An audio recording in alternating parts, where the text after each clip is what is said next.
are you all? Hope you are all safe at home. നമ്മൾ കുറേയായി video upload ചെയ്തിട്ട് കുറച്ച് തിരക്കായിപ്പോയി, അതുകൊണ്ടാണ് വീഡിയോ ഒന്നും അപ്ലോഡ് ചെയ്യാൻ വരുന്നത്. നമ്മുടെ ബോർഡ് എക്സാംസ് ഒക്കെ പഠിത്തുകൊണ്ടിരിക്കുകയാണ്, അതുകൊണ്ട് തന്നെ ഇനി എല്ലാ ചാപ്റ്റേഴ്സും നമ്മൾ വേഗം കംപ്ലീറ്റ് ചെയ്യും. റെഗുലർ ആയിട്ട് വീഡിയോ അപ്ഡേറ്റ്സ് ഉണ്ടാവും. ഓക്കെ, സോ എല്ലാവരും സ്റ്റേ ട്യൂൺ. നമ്മൾ കഴിഞ്ഞ ക്ലാസ്സുകളിൽ എടുത്തു നിർത്തിയത് CBSE ക്ലാസ് 10ന്റെ ബയോളജി ലൈഫ് പ്രോസസ് എന്ന് പറഞ്ഞ ചാപ്റ്റർ ആയിരുന്നു. അതിലെ ആദ്യത്തെ 2 ലൈഫ് പ്രോസസ് ഏതൊക്കെയായിരുന്നു? ന്യൂട്രീഷനും റെസ്പിറേഷനും. ഈ 2 ലൈഫ് പ്രോസസ് നമ്മൾ കംപ്ലീറ്റ് ചെയ്തു. ഇന്നത്തെ സെഷനിൽ നമ്മൾ നോക്കുന്നത് ട്രാൻസ്പോർട്ടേഷൻ എന്ന് പറയുന്ന ലൈഫ് പ്രോസസ് ആണ്. Okay, so what is the need of transportation? അപ്പൊ നമ്മള് ആദ്യത്തെ ലൈഫ് പ്രോസസ്സിൽ എന്താ ചെയ്തിരുന്ന വെച്ചത്, നമ്മുടെ ബോഡിയിൽ ഔട്ട്സൈഡ് ഫുഡ് സോഴ്സ് ബോഡിയുടെ അകത്തേക്ക് കൊണ്ടുവന്നു അല്ലെ? അതാണ് ആദ്യത്തെ ലൈഫ് പ്രോസസ് ന്യൂട്രീഷനിൽ ചെയ്തത്. രണ്ടാമത്തെ ലൈഫ് പ്രോസസ് എന്തായിരുന്നു? സെക്കൻഡ് ലൈഫ് പ്രോസസ് റെസ്പിറേഷൻ ആയിരുന്നു. അവിടെ എന്താ സംഭവിച്ചേ?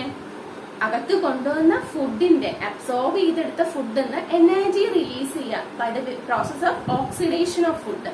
അങ്ങനെ എനർജി റിലീസ് ചെയ്യുന്ന പ്രോസസ് ആയിരുന്നു റെസ്പിറേഷനിൽ നടന്നത്.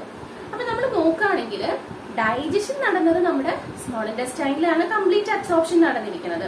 ആൻഡ് റെസ്പിറേഷൻ എന്ന് പറയുമ്പോൾ അവിടെ ഗേഷ്യസ് എക്സ്ചേഞ്ച് നടക്കുന്ന സ്ഥലം എന്ന് പറയുന്നത് നമ്മുടെ ലങ്സ് ആണ്. അപ്പൊ ലങ്സിൽ മാത്രമാണോ എനർജി റിലീസ് വേണ്ടത്? അല്ല അല്ലെ. നമുക്ക് അതേപോലെ സ്മോൾ ഇന്റസ്റ്റൈനിൽ മാത്രമാണോ എനർജി വേണ്ടത്? അല്ല.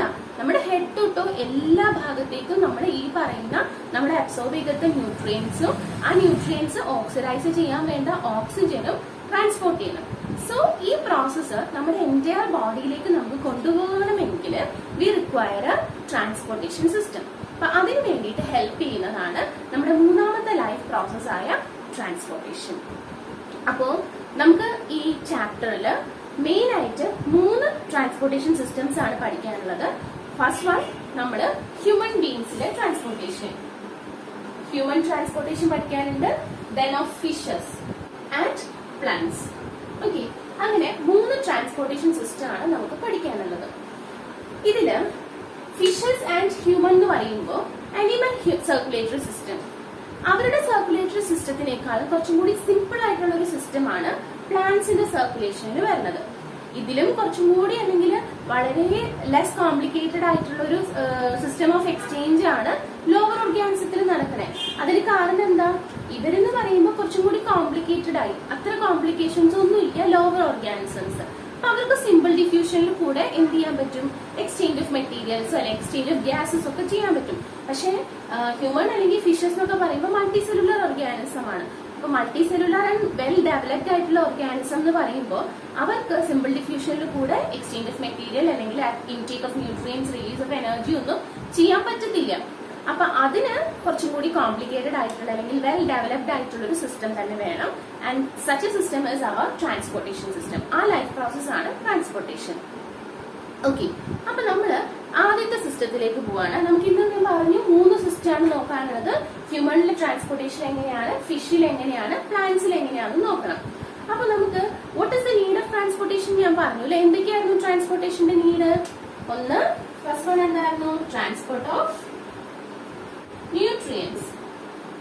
നമ്മുടെ ഡൈജസ്റ്റീവ് സിസ്റ്റത്തിൽ വരെ അബ്സോർബ് ചെയ്ത് വെച്ചിട്ടുള്ള അബ്സോർബിൾ ഫോം ഓഫ് ന്യൂട്രിയൻസിനെ ബോഡിയുടെ എൻറ്റയർ പാർട്ടിലേക്ക് ട്രാൻസ്പോർട്ട് ചെയ്യണം. രണ്ടാമത് എക്സ്ചേഞ്ച് ഓഫ് ഗ്യാസസ് എന്ന് പറയുമ്പോൾ നമ്മള് മീൻസ് റെസ്പയർ ചെയ്തപ്പോഴത്തേനും നമ്മുടെ ലങ്സിൽ വന്ന് നിൽക്കുന്ന ആ ഓക്സിജനെ നമ്മുടെ എല്ലാ സെല്ലിലും എനർജി റിലീസ് വേണമെങ്കിൽ എല്ലായിടത്തും ഓക്സിഡേഷൻ നടക്കണം. അപ്പൊ എല്ലാ ഭാഗത്തേക്കും ഓക്സിജനെ ക്യാരി ചെയ്ത് കൊണ്ടുപോകണം. അതേപോലെ ഓക്സിഡേഷൻ നടന്നു കഴിയുമ്പോൾ നമ്മൾ പഠിച്ചു എന്താ റിലീസ് ചെയ്യുന്നത്? ബൈ പ്രൊഡക്റ്റ് ആയിട്ട് കാർബൺ ഡൈ ഓക്സൈഡ് റിലീസ് ചെയ്യുന്നത്. അപ്പൊ ആ കാർബൺ ഡൈ ഓക്സൈഡ് സെല്ലിൽ തന്നെ നിന്നാ പറ്റുമോ? ഇല്ല അല്ലെ. അത് പുറത്തേക്ക് പോകണം. പുറത്തേക്ക് പോകണമെങ്കിൽ സെല്ലിൽ ഫോം ചെയ്ത കാർബൺ ഡൈ ഓക്സൈഡിനെ നമ്മൾ തിരിച്ച് ലങ്സ് വരെ കൊണ്ടുവരണം. അപ്പൊ കുറച്ച് എമൗണ്ട് ഓഫ് കാർബൺ ഡൈ ഓക്സൈഡിനൊക്കെ നമ്മൾ എന്ത് ചെയ്യും? ത്രൂ ഈ കുറച്ചെന്നല്ല മേജർ എമൗണ്ടും ബ്ലഡിൽ കൂടി തന്നെയാണ് ട്രാൻസ്പോർട്ട് ചെയ്യപ്പെടുന്നത്. അപ്പോൾ കാർബൺ ഡൈ ഓക്സൈഡിന് ഇങ്ങനെ gaseous exchange, carbon dioxide, oxygen അങ്ങനെയുള്ള ഗ്യാസസിന്റെ ട്രാൻസ്പോർട്ടേഷൻ ചെയ്യും. അടുത്തത് ട്രാൻസ്പോർട്ട് ഓഫ് ഹോർമോൺസ്. എന്താ ഹോർമോൺസ് എന്ന് അറിയാവോ? ഹോർമോൺസ് അല്ലെങ്കിൽ അതേപോലെ എൻസൈംസ്. ഹോർമോൺസ്, എൻസൈംസിന്റെ ഒക്കെ ട്രാൻസ്പോർട്ട്. ഹോർമോൺസ് എന്ന് പറഞ്ഞു കഴിഞ്ഞാൽ നമ്മുടെ ബോഡിയിൽ ഒരുപാട് ആക്ഷൻസ് നടത്താൻ വേണ്ടിയിട്ട് ഹെൽപ്പ് ചെയ്യുന്ന ചില കെമിക്കൽ സബ്സ്റ്റൻസസ് ആണ് ഹോർമോൺസ് എന്ന് പറയുന്നത്. And they are not release at the place where they are actually active. അപ്പോൾ അവരുടെ ആക്ഷൻ സൈറ്റിലല്ല പ്രൊഡക്ഷനിൽ നിന്ന് ആക്ഷൻ സൈറ്റിലേക്ക് വരാനായിട്ട് അവർക്ക് പ്രത്യേകിച്ച് ഡക്ട് സിസ്റ്റംസ് ഒന്നും ഇല്ല. അപ്പൊ എന്ത് വേണം, അവർക്ക് സ്പെസിഫിക് ആയിട്ട് അങ്ങനെ ക്യാരി ചെയ്ത് കൊണ്ടുപോകാൻ ഡക്ട് ഇല്ലാത്തത് കൊണ്ട് ആരെങ്കിലും ഒരാൾ കൊണ്ടുപോകണമല്ലോ. അപ്പൊ അതിനും ഹെൽപ്പ് ചെയ്യുന്ന ആളാണ് നമ്മുടെ ട്രാൻസ്പോർട്ടേഷൻ സിസ്റ്റം. അതായത് ബ്ലഡിൽ കൂടിയാണ് അവരെ ട്രാൻസ്പോർട്ടഡ് ആവുന്നത്. അപ്പൊ അങ്ങനെ ഹോർമോൺസിനെ ക്യാരി ചെയ്യാൻ ഹെൽപ്പ് ചെയ്യും. ഫോർ എക്സാമ്പിൾ, ഇപ്പൊ നിങ്ങൾക്ക് എല്ലാവർക്കും അറിയാം അല്ലെ, we have A thyroid gland. Thyroid gland situate ചെയ്യുന്നത് നമ്മുടെ ത്രോട്ട് റീജിയനിലാണ്. അപ്പൊ ഈ ത്രോട്ട് റീജിയനിലുള്ള തൈറോയിഡ് ഗ്ലാൻഡിന്റെ ഹോർമോണിന്റെ ഫംഗ്ഷൻ കുറെ സ്ഥലങ്ങളിലുണ്ട് ബോഡിയിൽ. അപ്പൊ അവിടേക്കൊക്കെ ക്യാരി ചെയ്ത് കൊണ്ടുപോകണ്ടേ. അപ്പൊ എന്താ ചെയ്യാ, ഹോർമോൺ റിലീസ് അവിടെ നിന്ന് ബ്ലഡിലേക്കായിരിക്കും നടക്കുക. അവിടെ നിന്ന് ബാക്കി ഭാഗത്തേക്ക് ബ്ലഡ് ക്യാരി ചെയ്ത് കൊണ്ടുപോകും. ഓക്കെ, സിമിലർലി എൻസൈംസ് ട്രാൻസ്പോർട്ട് ചെയ്യാനായിട്ട് ബ്ലഡ് ഹെൽപ്പ് ചെയ്യുന്നുണ്ട്. ഇനി നമ്മുടെ ബോഡിയില് ട്രാൻസ്പോർട്ട് ഓഫ് വേസ്റ്റ് മെറ്റീരിയലിലും ഹെൽപ്പ് ചെയ്യുന്നുണ്ട്. അപ്പൊ ഇത്രയൊക്കെയാണ് നമ്മുടെ ട്രാൻസ്പോർട്ടേഷൻ സിസ്റ്റത്തിന്റെ ഫംഗ്ഷൻ എന്ന് പറഞ്ഞു കഴിഞ്ഞാൽ. അവര് helps in the transport of nutrients, helps in the transport or exchange of gases, then helps in the transport of hormones and enzymes, then for the transport of waste materials. Okay, now അടുത്ത നമ്മൾ നോക്കുന്നത് ഫിഷിലെ transportation എങ്ങനെയാണെന്നാണ്. നമുക്ക് 3 transportation ആണ് ഉള്ളത്. അപ്പൊ അതിൽ നമുക്ക് ആദ്യം ഫിഷസിന്റെ ട്രാൻസ്പോർട്ടേഷൻ എങ്ങനെയാണെന്ന് നോക്കാം. ഓക്കെ, അപ്പോ ഈ ട്രാൻസ്പോർട്ടേഷൻ നടക്കണമെങ്കിൽ ആ സിസ്റ്റം, നമ്മുടെ ട്രാൻസ്പോർട്ടേഷൻ സിസ്റ്റത്തിൽ നമുക്കൊരു സർക്കുലേറ്ററി സിസ്റ്റം എന്ന് പറയും. അപ്പൊ ഒരു സർക്കുലേറ്ററി സിസ്റ്റം അല്ലെങ്കിൽ ബ്ലഡ് സർക്കുലേറ്റഡ് ആവണമെങ്കിൽ അവിടെ നമുക്കൊരു പമ്പിംഗ് സിസ്റ്റം വേണം. എന്തിനാ പമ്പ് ചെയ്യുന്നേ, എന്നാലല്ലേ ഇപ്പൊ നമ്മളുടെ ഒരു പെർട്ടിക്കുലർ പോയിന്റിൽ നിന്ന് എല്ലാ ഭാഗത്തേക്കും പോകണമെങ്കിൽ നമ്മൾ അതിന് നല്ല ഹൈ പ്രഷറിൽ പഞ്ച് ചെയ്ത് വിടണം. അപ്പൊ അങ്ങനെ ചെയ്യാൻ ഹെൽപ്പ് ചെയ്യുന്ന ഒരു സിസ്റ്റം ഉണ്ട്, ഒരു പമ്പിംഗ് ഓർഗൻ നമുക്കുണ്ട്, ദാറ്റ് ഈസ് ഹാർട്ട്. ഫിഷിനാണെങ്കിലും അതേപോലെ ഹ്യൂമണിലാണെങ്കിലും അങ്ങനെയുള്ള ഹയർ ഓർഗാനിസത്തിലെല്ലാം ഈ സർക്കുലേറ്ററി സിസ്റ്റം എഫക്റ്റീവ് ആയിട്ടുള്ള എല്ലാവരിലും it will be having a pumping organ and that pumping organ is our heart. ഫിഷിലും ഹാർട്ട് ഉണ്ട്. ഫിഷിന്റെ ഹാർട്ട്, അപ്പൊ നമ്മൾ ആദ്യം നോക്കുന്നത് ഫിഷിലെ ട്രാൻസ്പോർട്ടേഷൻ ആണ്. ഫിഷിന്റെ ഹാർട്ട് ഉണ്ട് and this heart is a 2-chambered heart. ഫിഷിന്റെ ഹാർട്ട് 2-chambered ഹാർട്ട് ആണ്. ഈ 2-chambered ഹാർട്ടിൽ നിന്ന് ബ്ലഡ് പമ്പ് ചെയ്തിട്ട് ഫിഷിന് നമുക്കറിയാം അവർക്ക് ഗിൽസ് ഉണ്ട് അല്ലെ, ആ ഗിൽ റീജിയനിലേക്കായിരിക്കും ഹാർട്ടിൽ നിന്ന് പമ്പ് ചെയ്യുന്ന ബ്ലഡ് പോകുന്നത്. So from heart blood is pump to gills. ഫിഷിന്റെ ഗിൽസിലാണ് കേട്ടോ. അപ്പൊ ഗിൽസിലേക്ക് അവര് ട്രാൻസ്പോർട്ടഡ് ആയി. ഇനി ഗിൽസിൽ ചെല്ലുമ്പോ എന്താ സംഭവിക്കണേന്ന് അറിയോ, നമുക്കറിയാം, നമ്മൾ റെസ്പിറേഷൻ പഠിച്ചപ്പോ പറഞ്ഞതായിരുന്നു ഗിൽസിൽ എപ്പോഴും ഇങ്ങനെ നമ്മൾ ഡിസോൾഡ് ഓക്സിജൻ ഇങ്ങനെ വന്ന് നിറഞ്ഞുകൊണ്ടേയിരിക്കും. അപ്പൊ ഗിൽസിൽ ചെല്ലുമ്പോ അവിടെ നിറയെ ഓക്സിജൻ ഉണ്ട്. ബ്ലഡില് ഹാർട്ടിന്ന് ബ്ലഡ് ഗിൽസിൽ ചെന്നു. ഗിൽസിൽ ചെല്ലുമ്പോഴത്തേനും അവിടെ നിറയെ ഓക്സിജൻ ഉണ്ട്. അപ്പൊ ഈ ബ്ലഡ് എന്ത് ചെയ്യും, ഗെറ്റ് ഓക്സിജനേറ്റഡ്. ഓക്കെ, അപ്പൊ അവിടെ ചെന്നപ്പോഴത്തേനും നിറയെ ഓക്സിജൻ കിട്ടിയല്ലോ. അപ്പൊ അവര് ആ ബ്ലഡ് നിറയെ ഓക്സിജൻ വെച്ചിട്ട് എൻറിച്ച്ഡ് ആയി. ഇനി ഇവിടുന്ന് ഈ ഗിൽസിൽ വെച്ചിട്ട് ബ്ലഡ് ഓക്സിജനേറ്റഡ് ആയി. ഗിൽസിന്ന് നേരെ ബോഡിയുടെ ഡിഫറെന്റ് പാർട്സിലേക്കാണ് ബ്ലഡ് പോകുന്നത്, അല്ലാതെ തിരിച്ച് ഹാർട്ടിലേക്ക് പോകുന്നില്ല. അപ്പൊ അവര് ബോഡി പാർട്സ് പോകും. ഓക്കെ, അപ്പൊ ബോഡി പാർട്സിലേക്ക് പോയി. ഇനി ബോഡി പാർട്സിൽ ചെല്ലുമ്പോ എന്താ സംഭവിക്കണേ, എന്തിനാ നമ്മൾ ബ്ലഡ് കൊണ്ട് കൊടുത്തിരിക്കണേ, അവർക്ക് യൂസ് ചെയ്യാൻ വേണ്ടി അല്ലെ. അപ്പൊ എന്ത് ചെയ്യും, ഈ ഓക്സിജനേറ്റഡ് ആയ ബ്ലഡിന്റെ അകത്തുള്ള ഓക്സിജൻ ഒക്കെ നമ്മള് സെല്ലുകൾക്ക് കൊടുത്തു. ഡിഫറെന്റ് പാർട്സിലുള്ള സെൽസ്, ടിഷ്യൂസ് ഒക്കെ അവരെടുത്തു. ഇനി അവിടെ ആണെങ്കിലോ ബൈ പ്രോഡക്റ്റ് ആയിട്ട് വേസ്റ്റ് ഫോം ചെയ്യുന്നുണ്ട് അല്ലെ, കാർബൺ ഡൈ ഓക്സൈഡ് ഉണ്ട്. ഈ കാർബൺ ഡൈ ഓക്സൈഡ് തിരിച്ച് ബ്ലഡിലേക്ക് വരും. അപ്പൊ ബ്ലഡ് എന്തായി, ഡീഓക്സിജനേറ്റഡ് ആയി. അപ്പൊ ബോഡി പാർട്സിൽ ചെന്ന് ബ്ലഡ് ഡീഓക്സിജനേറ്റഡ് ആയി. ഈ ഡീഓക്സിജനേറ്റഡ് ആയിട്ടുള്ള ബ്ലഡ് ആണ് തിരിച്ച് ഹാർട്ടിലേക്ക് വരുന്നത്. ഓക്കെ, അപ്പൊ ഇങ്ങനെയാണ് ഫിഷിന്റെ കേസിലെ ട്രാൻസ്പോർട്ടേഷൻ നടക്കുന്നത്. അപ്പൊ ഇവിടെ നോക്കിയേ, ഹാർട്ടിലേക്ക്, ഹാർട്ട് 2 ചേമ്പേർഡ് ആണ്. ആ ഹാർട്ടിലേക്ക്, ഹാർട്ടിൽ നിന്ന് ബ്ലഡ് ഗിൽസിലേക്ക് പോകുന്നു. അവിടെ വെച്ചിട്ട് അവർ ഓക്സിജനേറ്റഡ് ആവുന്നു, ബോഡി പാർട്സിലേക്ക് പോകുന്നു. ദെൻ ബോഡി പാർട്സ് ചെല്ലുമ്പോൾ ഡീഓക്സിജനേറ്റഡ് ആയി, അത് കഴിഞ്ഞ് ബ്ലഡ് ഹാർട്ടിൽ പോകുന്നു. അപ്പൊ ഹാർട്ടിലേക്ക് ബ്ലഡ് വൺസേ പോകുന്നുള്ളൂ. അങ്ങനെയുള്ള സർക്കുലേഷൻ ആയതുകൊണ്ട് ഇതിനെ നമ്മള് സിംഗിൾ സർക്കുലേഷൻ എന്നാ പറയുന്നത്. സിംഗിൾ സർക്കുലേഷൻ, ഫിഷിന്റെ സർക്കുലേഷൻ ഒരു സിംഗിൾ സർക്കുലേഷൻ ആണ്. ഓക്കെ, അപ്പൊ മനസ്സിലായോ എന്തുകൊണ്ടാ സിംഗിൾ സർക്കുലേഷൻ എന്ന് പറയുന്നത്? So that's it. ഇനി ഞാനിവിടെ ഓക്സിജനേറ്റഡ് ആൻഡ് ഡീഓക്സിജനേറ്റഡ് എന്നുള്ളൊരു ടേം പറഞ്ഞായിരുന്നു. അത് നമ്മൾ ലോവർ ക്ലാസ്സസിലൊക്കെ പറഞ്ഞ് ഫെമിലിയർ ആയിട്ടുള്ളത് കൊണ്ടാണ് ഞാൻ പിന്നെ അവിടെ വെച്ച് എക്സ്പ്ലെയിൻ ചെയ്യാതിരുന്നത്. അറിയാത്തവർക്ക് വേണ്ടിയാണ് പറയുന്നത്.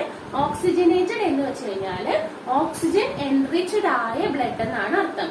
ഓക്സിജന്റെ എമൗണ്ട് കൂടുതലുള്ള ബ്ലഡ്. ചില സ്ഥലങ്ങളിൽ നമ്മൾ അതിന് പ്യുവർ ബ്ലഡ് എന്ന് പറയും. അപ്പൊ എവിടെയെങ്കിലും നമ്മൾ പ്യുവർ ബ്ലഡ് എന്ന് കേട്ട് കഴിഞ്ഞാല് അതിന്റെ അർത്ഥം ഇത്രയാണ്: ഓക്സിജനേറ്റഡ് ബ്ലഡ് ആണ്, ഓക്സിജൻ കൂടുതലുള്ള ബ്ലഡ്. ആൻഡ് ഡീഓക്സിജനേറ്റഡ് ബ്ലഡിനെ തന്നെയാണ് നമ്മൾ ഇംപ്യൂർ ബ്ലഡ് എന്ന് പറയാം. ഇംപ്യൂർ ബ്ലഡ് എന്ന് വെച്ച് കഴിഞ്ഞാൽ കാർബൺ ഡൈ ഓക്സൈഡ് ആണ് അവിടെ കൂടുതലുള്ളത്, ഓക്സിജൻ കുറവുള്ള ബ്ലഡ്. അപ്പൊ ഡീഓക്സിജനേറ്റഡ് അല്ലെങ്കിൽ ഇംപ്യൂർ ബ്ലഡും ഓക്സിജനേറ്റഡ് ബ്ലഡ് അല്ലെങ്കിൽ പ്യുവർ ബ്ലഡും. ഓക്കെ, സോ അത്രയേ ഉള്ളൂ ഫിഷിന്റെ സർക്കുലേഷൻ. ഇനി നമ്മൾ അടുത്തത് നോക്കുന്നത് ഹ്യൂമൻ സർക്കുലേഷൻ ആണ്. ഹ്യൂമൻ സർക്കുലേഷൻ എന്ന് പറയുമ്പോൾ നമുക്ക് രണ്ട് സർക്കുലേഷൻ ആണുള്ളത്. One is circulation of blood and second system is lymphatic circulation. അപ്പൊ ആദ്യം ബ്ലഡ് സർക്കുലേഷൻ. ബ്ലഡ് സർക്കുലേഷൻ എന്ന് പറയുമ്പോൾ ഓഫ് കോഴ്സ് നമ്മൾ നേരത്തെ പറഞ്ഞു അല്ലെ, അവിടെ ഒരു പമ്പിംഗ് ഓർഗൻ വേണം. അപ്പൊ ആ പമ്പിംഗ് ഓർഗൻ എന്താണ്? ഹാർട്ടാണ്. അപ്പൊ ബ്ലഡ് സർക്കുലേഷൻ എന്ന് പറയുമ്പോൾ അവിടെ ഹാർട്ടും ഉണ്ട്, and we have associated blood vessels.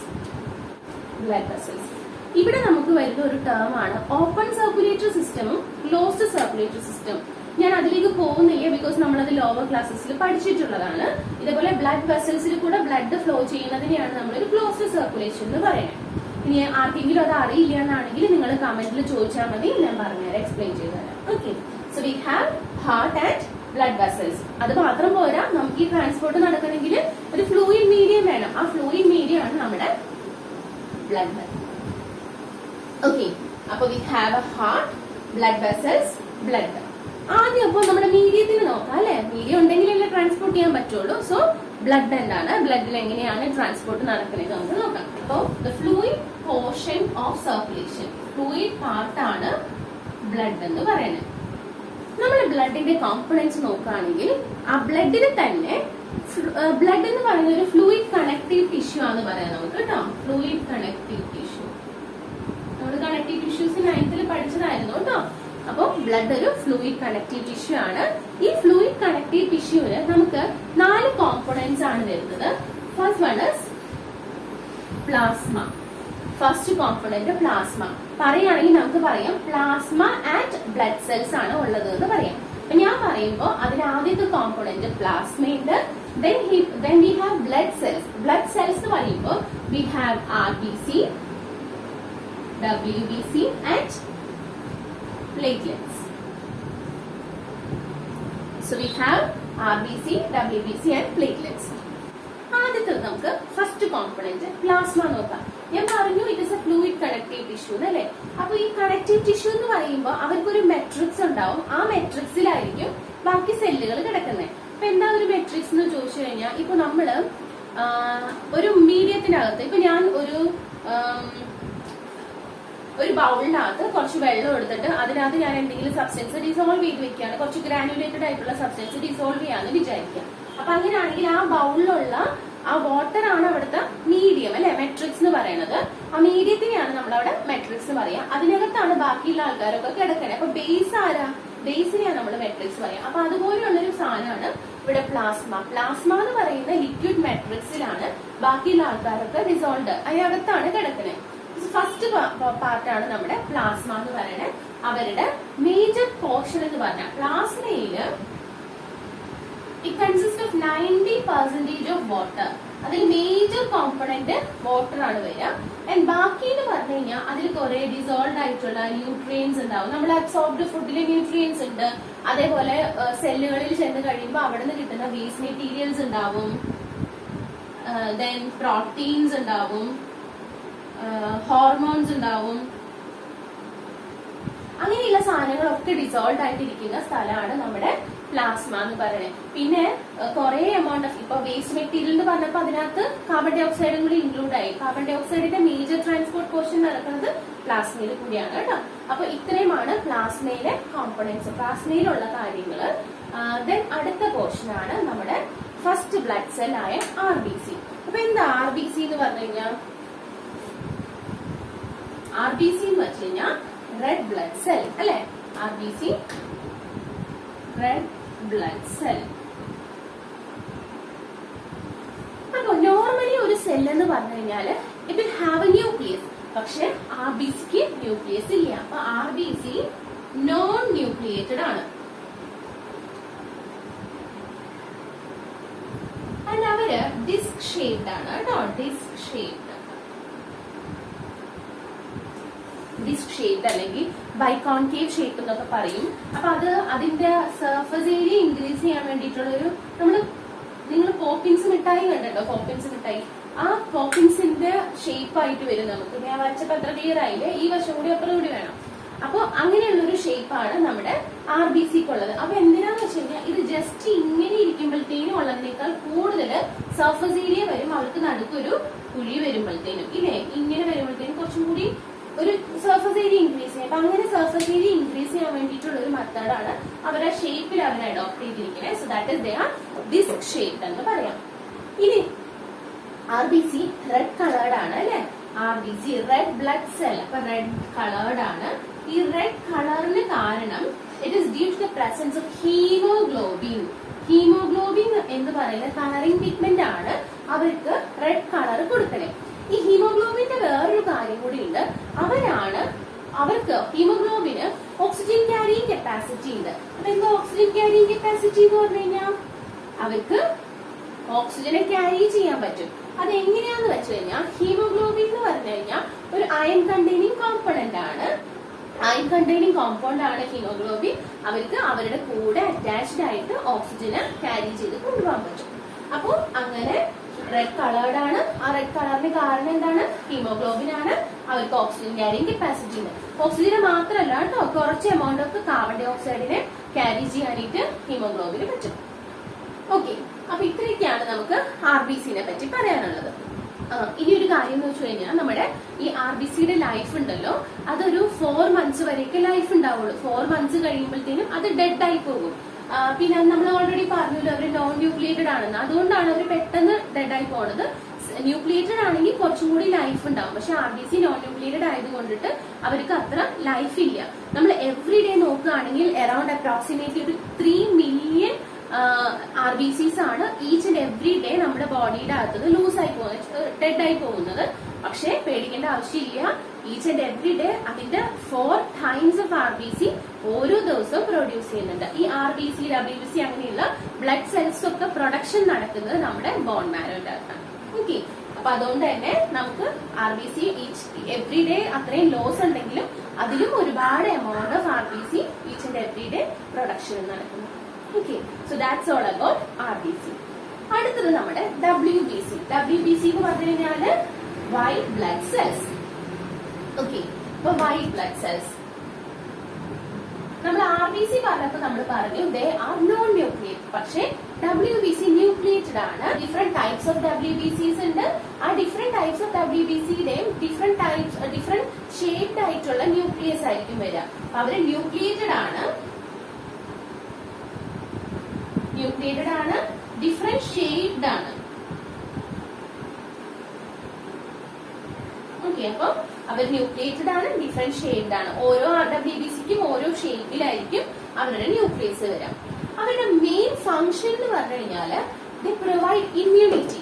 നമ്മുടെ ബോഡിയിലെ സോൾജേഴ്സ് ആണ് പറയാം നമുക്ക് WBCs. Soldiers of our body എന്ന് പറയുന്നത് നമ്മുടെ WBCs ആണ്. അത് എന്തുകൊണ്ടാണെന്നറിയോ? നമ്മുടെ ബോഡിയിൽ ഇപ്പൊ ഒരു മൈക്രോ ഓർഗാനിസം എൻറ്റർ ചെയ്തെന്ന് വിചാരിക്കാം. അങ്ങനെ നമ്മുടെ ബോഡിയിൽ ഒരു മൈക്രോ ഓർഗാനിസം എൻറ്റർ ചെയ്ത് കഴിഞ്ഞാൽ ആ മൈക്രോ ഓർഗാനിസത്തിന് അതിൽ നിന്ന് നമ്മളെ പ്രൊട്ടക്ട് ചെയ്യുന്ന ആൾക്കാരാണ് WBCs. ഇപ്പൊ നമുക്കൊരു അസുഖം എന്തെങ്കിലും വന്നെന്ന് വിചാരിക്കാം. അങ്ങനെ വന്നു കഴിഞ്ഞാൽ നമ്മൾ ബ്ലഡ് ടെസ്റ്റ് ചെയ്യൂലേ? ആ ബ്ലഡ് ടെസ്റ്റ് ചെയ്യുമ്പോഴത്തേനും അവിടെ നമ്മൾ പ്രധാനമായിട്ട് നോക്കുന്നത് ഈ WBCയുടെ കൗണ്ട് ആണ്. നമ്മുടെ WBC കൗണ്ട് ഭയങ്കരമായിട്ട് കൂടിയിട്ടുണ്ടെങ്കിൽ അതിനർത്ഥം നമുക്ക് എന്തോ ഇൻഫെക്ഷൻ വന്നിട്ടുണ്ട്. അപ്പൊ അത് എന്തുകൊണ്ടാണ് ഇൻഫെക്ഷൻ വരുമ്പോൾ WBC എണ്ണം കൂടുന്നത്? നമ്മുടെ ബോഡിയുടെ അകത്ത് എൻ്റർ ചെയ്ത ആ ഇൻഫെഷ്യസ് ഓർഗാനിസം ഉണ്ടല്ലോ, ആ ഓർഗാനിസത്തിന് കൊന്നു കളയാൻ വേണ്ടിയിട്ട് നമ്മുടെ WBC അങ്ങ് നിറയെ ഉണ്ടാകും. എന്നിട്ട് ഇവര് പല രീതിയിൽ കൂടിയിട്ടാണ്, ഞാൻ പറഞ്ഞില്ലേ ഡിഫറെന്റ് ടൈപ്സ് ഓഫ് WBC ഉണ്ടെന്ന്. ഓരോ ടൈപ്പ് ഓഫ് WBC ഓരോ രീതിയിലാണ് നമുക്ക് ഇമ്മ്യൂണിറ്റി തരണേ. ചിലവർ എന്ത് ചെയ്യുന്ന വെച്ച് കഴിഞ്ഞാൽ അവര് എൻഗൾഫ് ചെയ്തിട്ട് അങ്ങ് ഡൈജസ്റ്റ് ചെയ്ത് കളയും. അപ്പൊ നമ്മുടെ ഒരു മൈക്രോ ഓർഗാനിസം വന്നിരിക്കുകയാണ്, അപ്പൊ ആ മൈക്രോ ഓർഗാനിസത്തിൽ നമ്മുടെ WBC പോയ കൂടെ എൻഗൾഫ് ചെയ്തു അവരുടെ ബോഡിയുടെ അകത്ത് വെച്ച് ഡൈജസ്റ്റ് ചെയ്ത് കളഞ്ഞു. ഇനി ചിലരെന്ത് ചെയ്യുന്ന വെച്ച് കഴിഞ്ഞാല് അവര് ഇൻജസ്റ്റ് ചെയ്തിട്ട് എലോങ് വിത്ത് ദാറ്റ് WBC കൂടി അങ്ങോട്ട് ഡൈസ് ചെയ്ത് പോയി കളയും. അപ്പൊ അവര് സ്വന്തമായിട്ട് ചത്തുപോകുന്നതിനൊപ്പം തന്നെ ആ എൻ്റർ ചെയ്ത മൈക്രോ ഓർഗാനിസത്തിനെയും ഡൈസ് ചെയ്യും. അതുകൊണ്ട് നമ്മൾ അവരെ സ്യൂസൈഡൽ ബാറ്റ്സ് എന്ന് പറയാറുണ്ട്. ഓക്കെ, ഇനി ചില WBC എന്ത് ചെയ്യുന്നറിയോ, അവര് ചില കെമിക്കൽ സബ്സ്റ്റൻസസ് റിലീസ് ചെയ്യും. ആ കെമിക്കൽ സബ്സ്റ്റൻസസിനെയാണ് നമ്മൾ ആന്റിബോഡീസ് എന്ന് പറയാം. ആന്റിബോഡീസ്. അപ്പോ ചില WBCs ചില chemical substances like antibodies release ചെയ്ത് നമ്മളെ പ്രൊട്ടക്ട് ചെയ്യും. ഓക്കെ, അപ്പൊ അങ്ങനെ ഓൾ ടുഗെദർ നമ്മുടെ ബോഡിയിലെ സോൾജേഴ്സ് ആയിട്ട് വരുന്ന ഇൻഫെക്ഷൻസിനെ ഫൈറ്റ് ചെയ്യാൻ ഹെൽപ്പ് ചെയ്യുന്ന ആൾക്കാരാണ് നമ്മുടെ വൈറ്റ് ബ്ലഡ് സെൽസ് അല്ലെങ്കിൽ WBCs. ഇനി ലാസ്റ്റ് വൺ നമ്മുടെ പ്ലേറ്റ്ലെറ്റ്സ്. പ്ലേറ്റ്ലെറ്റ്സ് എന്ന് പറഞ്ഞു കഴിഞ്ഞാൽ അവര് വെറുതെ എന്താ പറയാ ഒരു കുറെ ഡിസ്ക് പൊട്ടിയിട്ടേക്കണ പോലെ അങ്ങനെ ഇറഗുലർ ഷേപ്ഡ് ആയിട്ടുള്ള ആൾക്കാരാണ് നമ്മുടെ പ്ലേറ്റ്ലെറ്റ്സ്. പ്രത്യേകിച്ച് ഷേപ്പ് ഒന്നും ഇല്ലാത്ത ആൾക്കാരാണ് പ്ലേറ്റ്ലെറ്റ്സ് എന്ന് പറയാം. അവര് നമ്മുടെ ബോഡിയില് ബ്ലഡിന്റെ കൊയാഗുലേഷൻ ഓഫ് ബ്ലഡിന് ഹെൽപ്പ് ചെയ്യുന്ന ആൾക്കാരാണ് നമ്മുടെ പ്ലേറ്റ്ലെറ്റ്സ് എന്ന് പറയുന്നത്. അപ്പൊ എന്താ കൊയാഗുലേഷൻ എന്ന് പറഞ്ഞാൽ ബ്ലഡ് ക്ലോട്ട്.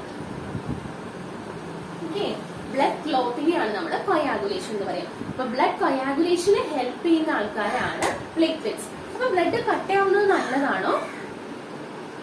ചില കേസസിൽ അല്ലെ, ഇപ്പൊ നമുക്കൊരു കട്ട് ഓർ വൂണ്ട് ഉണ്ടായി, ആ വൂണ്ടിൽ കൂടെ ബ്ലഡ് ഇങ്ങനെ ലൂസ് ചെയ്തോണ്ടേ ഇരുന്ന് കഴിഞ്ഞാൽ എന്ത് പറ്റും? നമ്മളുടെ ബ്ലഡ് ലോസ് കുറെ ഉണ്ടാവും, നമ്മൾ അൺകോൺഷ്യസ് ആവും, ചിലപ്പോ മരിച്ചു വരെ പോകാം. അങ്ങനെ ഒരുപാട് ബ്ലഡ് ലോസ് ഉണ്ടായി കഴിഞ്ഞാൽ. അപ്പൊ അങ്ങനെ ബ്ലഡ് ലോസ് ഉണ്ടാവാതിരിക്കാൻ വേണ്ടിയിട്ട് ഒരു കട്ട് ഓർ വൂണ്ട് ഉണ്ടാവുമ്പോൾ അതിലൂടെ ഉണ്ടാവുന്ന ബ്ലഡ് ലോസ് കുറയാൻ വേണ്ടിയിട്ട് അല്ലെങ്കിൽ അത് അവോയ്ഡ് ചെയ്യാൻ വേണ്ടിയിട്ട് നമ്മൾ ഹെൽപ്പ് ചെയ്യുന്ന സെല്ലാണ് പ്ലേറ്റ്ലെറ്റ്സ്. അവര് ബ്ലഡ് ക്ലോട്ട് ചെയ്യാനായിട്ട് ഹെൽപ്പ് ചെയ്യും. അങ്ങനെ നമുക്ക് ആ ബ്ലഡ് ലോസ് ഒഴിവാക്കാൻ പറ്റും. ഓക്കെ, അപ്പൊ ഇത്രയുമാണ് നമ്മളുടെ ബ്ലഡ് സെൽസിനെ പറ്റി പറയാനുള്ളത്. സോറി, ബ്ലഡിനെ പറ്റി പറയാനുള്ളത്. നമ്മുടെ ബ്ലഡ് എന്ന് പറയുമ്പോൾ അതിൽ 4 കോമ്പണന്റ്സ് ആണ്. First one is plasma, then RBC, WBC and platelets. Plasma എന്ന് പറയുന്നത് നമ്മുടെ ബ്ലഡിന്റെ ലിക്വിഡ് ആയിട്ടുള്ള കോമ്പണന്റ്, ലിക്വിഡ് മെട്രിക്സ് ആണ്. ബാക്കിയുള്ള സെല്ലുകളെല്ലാം ഇതിനകത്താണ് കിടക്കുന്നത്. RBC ആണ് നമ്മുടെ ഓക്സിജൻ ക്യാരിയിങ്ങിന് വേണ്ടിയിട്ട് ഹെൽപ്പ് ചെയ്യുന്ന ആള്. അവരുടെ റെഡ് കളേർഡ് ആണ് ആൻഡ് ആ കളർ അവർക്ക് കൊടുക്കുന്നത് ഹീമോഗ്ലോബിൻ ആണ്. ആക്ച്വലി ഓക്സിജൻ ക്യാരി ചെയ്യുന്നത് RBC ആണ്. RBCയുടെ സർഫസിലാണ് ഹീമോഗ്ലോബിൻ ഇരിക്കുന്നത്. അടുത്തതാണ് നമ്മുടെ WBCs. Then comes platelets. WBCസിനെ നമ്മൾ ബോഡിയുടെ സോൾജേഴ്സ് എന്നാണ് പറയുന്നത്, because they provide immunity to fight against diseases. അടുത്തത് we have platelets which help in blood coagulation. Okay, so ഇത്രയുമാണ് നമ്മുടെ ഹ്യൂമൻ ബ്ലഡ് സർക്കുലേറ്ററി സിസ്റ്റത്തിലെ ആദ്യത്തെ കോമ്പണന്റ് ബ്ലഡിനെ പറ്റി നമുക്ക് പറയാനുള്ളത്. ഇനി അടുത്തത് നമ്മൾ ഡിഫറെന്റ് ബ്ലഡ് വെസൽസ് ഉണ്ടെന്ന് പറഞ്ഞു അല്ലെ, ബ്ലഡ് വെസൽസ്. അപ്പൊ നമുക്ക് മെയിൻലി 3 ടൈപ്പ് ബ്ലഡ് വെസൽസ് ആണുള്ളത്. First one is arteries, second is veins, and the third one is capillaries. അപ്പൊ നമുക്ക് 3 ടൈപ്പ് ഓഫ് ബ്ലഡ് വെസൽസ് ഉണ്ട്. Arteries, veins and capillaries. ഇവരുടെ 3 പേരുടെയും ഫങ്ഷൻസ് ഡിഫറെന്റ് ആണ്. First one arteries. ആർട്ടറീസ് എന്ന് പറയുമ്പോൾ നമ്മുടെ പ്യോർ ബ്ലഡ് ക്യാരി ചെയ്യുന്ന ആൾക്കാരാണ്. പ്യോർ ബ്ലഡ് എന്താണെന്ന് ഞാൻ ഓൾറെഡി പറഞ്ഞു കേട്ടോ. പ്യോർ ബ്ലഡ് ക്യാരിയേഴ്സ് ആണ്. അവർക്ക് കുറച്ച് തിക്നെസ് കൂടുതലായിരിക്കും. തിക്ക് ആയിട്ടുള്ള ബ്ലഡ് വെസൽസ് ആണ്. ഓക്കെ, തിക്ക് ആയിട്ടുള്ള ബ്ലഡ് വെസൽസ് ആണ്. പ്യോർ ബ്ലഡ് ആണ് ക്യാരി ചെയ്യുന്നത്. വെയിൻസ് എന്ന് പറയുമ്പോഴത്തേനും അവര് ഇംപ്യൂർ ബ്ലഡിന്റെ കാരിയേഴ്സ് ആണ്. അതായത് അതിൽ കൂടെ ഡിയോക്സിജനേറ്റഡ് ആയിട്ടുള്ള ബ്ലഡ് ആണ് മെജോറിറ്റി വെയിൻസിൽ കൂടെ അല്ലെങ്കിൽ എല്ലാ വെയിൻസിൽ കൂടെ പോകുന്നത്. അതിനൊരു എക്സംഷൻ ഉണ്ട് പറയാം കേട്ടോ. അപ്പൊ വെയിൻസിൽ ഇംപ്യൂർ ബ്ലഡ് ആണ് അല്ലെങ്കിൽ ഡിയോക്സിജനേറ്റഡ് ബ്ലഡ് ആണ്. ഇതിന്റെ കമ്പാരിസൺ പഠിക്കാനുണ്ട് കേട്ടോ. അപ്പൊ ഡിയോക്സിജനേറ്റഡ് ബ്ലഡ് ആണ് പോകുന്നത്. വെയിൻസില് തിന്നാണ്. തിൻ എന്ന് പറഞ്ഞു കഴിഞ്ഞാൽ അവരുടെ ല്യൂമന്റെ കാര്യമാണ് പറയുന്നത് കേട്ടോ. സോറി, ല്യൂമൻ അല്ല. ഇപ്പൊ ഇതൊരു ബ്ലഡ് വെസൽ ആണെങ്കിൽ ഇത് നമുക്ക് ആർട്ടറീസ് എന്ന് പറയാം, ഇത് നമുക്ക് വെയിൻസ് എന്ന് പറയാം. അപ്പൊ ആർട്ടറീസിന്റെ ല്യൂമൻ കുറവായിരിക്കും, അവർക്ക് തിക്നെസ് കൂടുതലുണ്ടാവും. ഓക്കെ, ല്യൂമൻ എന്ന് പറഞ്ഞാൽ എന്താണെന്ന് മനസ്സിലായോ? അപ്പോ ഈ നടുക്ക് കൂടി ബ്ലഡ് ഫ്ലോ ചെയ്യാനുള്ള സ്പേസിനെ നമ്മൾ ല്യൂമൻ പറയാം. ഓക്കെ, അപ്പൊ ആർട്ടറീസിന് മസിൽ തിക്നെസ് ഉണ്ടാവും, പക്ഷെ ഈ സ്പേസ് കുറവായിരിക്കും. പക്ഷെ വെയിൻസ് എന്ന് പറയുമ്പോഴത്തേക്കും അവർക്ക് ല്യൂമൻ കൂടുതലായിരിക്കും, തിക്നെസ് കുറവായിരിക്കും. അപ്പൊ ഇത് തിക്കാണ്, തിന്നാണ്. ഈ ല്യൂമന്റെ കാര്യം പറയുകയാണെങ്കിലോ ഇവർക്ക് ല്യൂമൻ ലെസ് ആയിരിക്കും, ഇവർക്ക് മോർ ല്യൂമൻ ഉണ്ടാവും. ഓക്കെ, മോർ സ്പേസ് ഉണ്ടാവും ബ്ലഡ് ഫ്ലോ ചെയ്യാൻ. ഇനി ഈ മസ്കുലാർ ആയതുകൊണ്ട് തന്നെ, ഈ തിക്നെസ് ഉള്ളത് കൊണ്ട് തന്നെ ഹാർട്ടിൽ നിന്ന് പമ്പ് ചെയ്യുന്ന പ്രഷർ ആർട്ടറീസിന്റെ എൻറ്റയർ ലെങ്തില് അവർക്ക് കൊടുക്കാനായിട്ട് പറ്റുന്നുണ്ട്. ഓക്കെ, പക്ഷേ ഈ വെയിൻസ് എന്ന് പറഞ്ഞു കഴിഞ്ഞാൽ നമ്മുടെ സെല്ലുകൾക്ക് കൊടുത്തു കഴിഞ്ഞിട്ടാണ് ഈ ഓക്സിജനേറ്റ് ബ്ലഡ് വെയിൻസിലേക്ക് കയറി വരണേ. അപ്പൊ ബ്ലഡ് വൺസ് സെല്ലിൽ എത്തിക്കഴിയുമ്പോൾ അവരാദ്യമേ മെയിൻറ്റെയിൻ ചെയ്ത് വരുന്ന ഒരു പ്രഷർ ഉണ്ടല്ലോ, ആ പ്രഷർ അവിടെ കുറഞ്ഞിട്ടുണ്ടാവും. അപ്പൊ പ്രഷർ കുറഞ്ഞ ഒരു ബ്ലഡാണ് വെയിൻസിൽ കൂടെ കയറി വരണേ. പിന്നെയാണെങ്കിൽ ഈ മെയിന്റനൻസിന് വേണ്ടിയിട്ടുള്ള ഒരു തിക്നെസ് ഒന്നും ഇവർക്ക് ഇല്ലതാനും. അപ്പോ അവിടെ റിവേഴ്സ് ഫ്ലോ ഓഫ് ബ്ലഡ് ഉണ്ടാവാനുള്ള പോസിബിലിറ്റി ഉണ്ട്. അപ്പൊ റിവേഴ്സ് ഫ്ലോ നടന്നാൽ ശരിയാവില്ല അല്ലെ, അവരെപ്പോഴും യൂണിഡയറക്ഷനിൽ വേണം ഫ്ലോ ചെയ്യാൻ. അത് പ്രിവെന്റ് ചെയ്യാനായിട്ട് വെയിൻസിന്റെ അകത്ത് we have valves in between. അപ്പൊ വെയിൻസിൽ ഇൻ ബിറ്റ്വീൻ ആയിട്ട് വാൽസ് ഉണ്ട്. എന്തിനു വേണ്ടിയിട്ടാണ്? In order to prevent the backward flow of blood. Okay, പക്ഷെ ആർട്ടറീസിൽ അതിന്റെ ആവശ്യമില്ല. അവിടെ ആ പ്രഷർ ടിൽ സെല്ല് എത്തുന്നത് വരെ അങ്ങനെ മെയിൻറ്റെയിൻ ചെയ്ത് പോകാൻ പറ്റും. അപ്പൊ അവർക്ക് എന്തില്ല? No valves. ഓക്കെ, അപ്പൊ ഇത്രയുമാണ് ആർട്ടറീസ് ആൻഡ് വെയിൻസ് തമ്മിലുള്ള ഡിഫറൻസ്. ഇനി ഒരു കാര്യമുണ്ട്, എക്സംഷൻ. നമ്മൾ പറഞ്ഞില്ലേ, ആർട്ടറീസ് എന്ന് പറഞ്ഞു കഴിഞ്ഞാൽ പ്യോർ ബ്ലഡ് കാരിയേഴ്സ് ആണ്, ആൻഡ് വെയിൻസ് എന്ന് പറഞ്ഞു കഴിഞ്ഞാൽ ഇംപ്യോർ ബ്ലഡ് ആണ് ക്യാരി ചെയ്യുന്നത്. അതിലുള്ളൊരു എക്സംഷൻ ആണ് pulmonary artery and pulmonary vein. Okay, അപ്പൊ അത് എന്താന്ന് വെച്ചാല് പൾമണറി എന്ന് വെച്ച് കഴിഞ്ഞാൽ that is a term related to our lungs. Pulmonary artery എന്ന് വെച്ച് കഴിഞ്ഞാൽ artery that is in relation to, that is connected to our lungs. ലങ്സുമായിട്ട് ബന്ധപ്പെട്ട ഒരു ആർട്ടറിയാണ് പൾമണറി ആർട്ടറി. നമ്മൾ ഹാർട്ടിന്റെ സ്ട്രക്ചർ പഠിക്കുമ്പോഴത്തേനും ഞാനത് ഡീറ്റെയിൽ ചെയ്യാം കേട്ടോ. ഇപ്പൊ ജസ്റ്റ് ഇത്രയും പഠിച്ചു വെക്കുക, ഇത്രയും മനസ്സിലാക്കുക. Pulmonary artery is the only artery which carry impure blood, and pulmonary vein is the only vein which carry pure blood. Pulmonary vein മാത്രമേ എന്ത് ചെയ്യുള്ളൂ? പ്യോർ ബ്ലഡ് ക്യാരി ചെയ്യുള്ളൂ. ബാക്കി എല്ലാ വെയിൻസും ഇംപ്യോർ ബ്ലഡ് ആണ് ക്യാരി ചെയ്യാൻ. And pulmonary artery is the only artery which carry impure blood. ബാക്കി എല്ലാ ആർട്ടറീസും പ്യോർ ബ്ലഡ് ആണ് ക്യാരി ചെയ്യുക. ഓക്കെ, ഇനി കാപ്പിലറീസ് എന്ന് വെച്ച് കഴിഞ്ഞാല് ഭയങ്കര തിന്നായിട്ടുള്ള കണക്റ്റിംഗ് ബ്ലഡ് വെസൽസ് എന്ന് പറയാം നമുക്ക് കാപ്പിലറീസിന്. അതായത് ആർട്ടറീസ് ഭയങ്കര തിക്കായിട്ടുള്ള ബ്ലഡ് വെസൽസ് ആണ്. അവര് വീണ്ടും ചെറിയ ചെറിയ ആർട്ടറീസ് ആയിട്ടൊക്കെ ബ്രാഞ്ച് ഒക്കെ ചെയ്യുന്നുണ്ട്. പക്ഷെ എന്നാലും അവർക്ക് തിക്നെസ് ഉണ്ടാവും. ഒരു സെല്ലിന്റെ അടുത്ത് ചെന്നിട്ട് സെല്ലിലേക്ക് എക്സ്ചേഞ്ച് ഓഫ് ബ്ലഡിനകത്തുള്ള മെറ്റീരിയൽസിന്റെ ഒക്കെ എക്സ്ചേഞ്ച് നടത്താനായിട്ട് ഈ ആർട്ടറീസിന് പറ്റില്ല. അപ്പൊ ഈ ആർട്ടറീസ് കുഞ്ഞു ബ്രാഞ്ച് ആയിട്ട് മാറിയിട്ട് അവര് ഭയങ്കര തിന്നായിട്ടുള്ള വെസൽസ് ആയിട്ട് മാറും.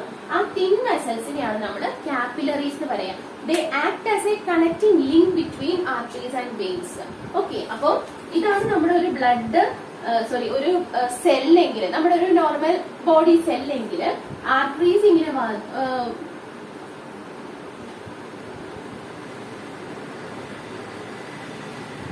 വന്ന് അടുത്ത സെല്ലിന്റെ ഓരോ സെല്ലിന്റെ അടുത്തെത്തുമ്പോഴത്തേക്കും അവർ കുഞ്ഞു ബ്രാഞ്ചസ് ആയിട്ട് മാറും. അപ്പൊ ഇതിന്റെ മുകളിൽ കൂടി ഒക്കെ ഇങ്ങനെ സെല്ലിനെ എൻസർക്കിൾ ചെയ്ത് കുഞ്ഞു ബ്ലഡ് വെസൽസ് പോകുന്നുണ്ടാവും.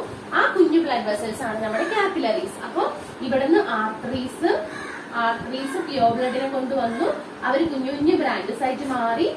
സെല്ലിന്റെ അടുത്ത് അവര് കാപ്പിലറീസ് ആയിട്ട് മാറി. കാപ്പിലറീസ് കഴിഞ്ഞ ഈ കാപ്പിലറീസ് ഇവിടെ വെച്ചിട്ട് എക്സ്ചേഞ്ച് നടത്തും. സെല്ലിനെ എക്സ്ചേഞ്ച് ചെയ്തു, ഇംപ്യൂർ ബ്ലഡ് ഇപ്പൊ ഇംപ്യൂർ ബ്ലഡ് ആയി മാറി. ഈ ഇംപ്യൂർ ബ്ലഡ് വീണ്ടും കയറുന്നത് നേരെ വെയിനിലേക്കല്ല, എഗെയിൻ ഇതുപോലത്തെ കുഞ്ഞു കുഞ്ഞു കാപ്പിലറിയുടെ അകത്തേക്ക് കയറുക. ഈ കാപ്പിലറീസ് എല്ലാം കൂടി യുണൈറ്റ് ചെയ്തിട്ട് അവരൊരു വെയിനായിട്ട് മാറും. അങ്ങനെ പല വെയിനുകൾ ഒരുമിച്ച് ഒരു വലിയ വെയിനാകും. ഈ വെയിൻസ് ആണ് ലേറ്റർ ഹാർട്ടിലേക്ക് പോവുക. ഓക്കെ, സോ കാപ്പിലറീസ് എന്ന് പറഞ്ഞു കഴിഞ്ഞാൽ വെയിൻസിനെയും ആർട്ടറീസിനെയും കൂടെ കണക്ട് ചെയ്യുന്ന ചെറിയ ഭയങ്കര തിൻ ആയിട്ടുള്ള ബ്ലഡ് വെസൽസ് ആണ്. ഓക്കെ, ഇതിന്റെ നോട്ട്സ് ഞാൻ നമുക്ക് നമ്മുടെ വെബ്സൈറ്റിൽ അപ്ലോഡ് ചെയ്യാം. നിങ്ങൾ ഡിസ്ക്രിപ്ഷൻ ലൈനിൽ ലിങ്ക് തന്നേക്കാം കേട്ടോ. അപ്പൊ ഇത്രയുമാണ് നമ്മൾ ഇന്നത്തെ സെഷനിൽ ഡിസ്കസ് ചെയ്യുന്നത്. ഇനിയുള്ളത് ഹാർട്ടാണ്. ഹാർട്ടും അതേപോലെ ട്രാൻസ്പോർട്ടേഷൻ ഇംപ്ലാന്റ്സും നമ്മൾ അടുത്ത വീഡിയോയിലായിരിക്കും ഡിസ്കസ് ചെയ്യാം. അപ്പൊ ഇന്ന് എന്തൊക്കെയാണ് നമ്മൾ ഡിസ്കസ് ചെയ്തത്? നമ്മൾ ഇന്ന് ട്രാൻസ്പോർട്ടേഷന്റെ ഫംഗ്ഷൻ അല്ലെങ്കിൽ what is A need of transportation നോക്കി, ദെൻ ട്രാൻസ്പോർട്ടേഷൻ ഇൻ ഫിഷസ് നോക്കി, ആൻഡ് ഓൾസോ നമ്മുടെ ബ്ലഡ് സർക്കുലേറ്ററി സിസ്റ്റത്തില് നമ്മുടെ ബ്ലഡ് എന്താണ്, ബ്ലഡ് എന്ന് പറയുന്ന കണക്റ്റീവ് ടിഷ്യൂ എന്താണ്, അതിലെ പാർട്സ് എന്തൊക്കെയാണ്, and different types of blood vessels എന്തൊക്കെയാണ് നമ്മൾ നോക്കി. ഓക്കെ, അപ്പോൾ ഇന്നത്തെ വീഡിയോ നിങ്ങൾക്ക് യൂസ്ഫുൾ ആണെന്ന് തോന്നുന്നു. അപ്പൊ എല്ലാവരും ശ്രദ്ധിച്ചു നോക്കുക, ടെക്സ്റ്റ് റീഡ് ചെയ്യാം. എന്തെങ്കിലും ഡൗട്ട്സ് ഉണ്ടെങ്കിൽ കമന്റ് ചെയ്ത് ചോദിക്കാം. വീഡിയോ ഇഷ്ടമായെങ്കിൽ ലൈക്ക് ചെയ്യാം, ഷെയർ ചെയ്യാം, ചാനൽ സബ്സ്ക്രൈബ് ചെയ്യാം. Thank you.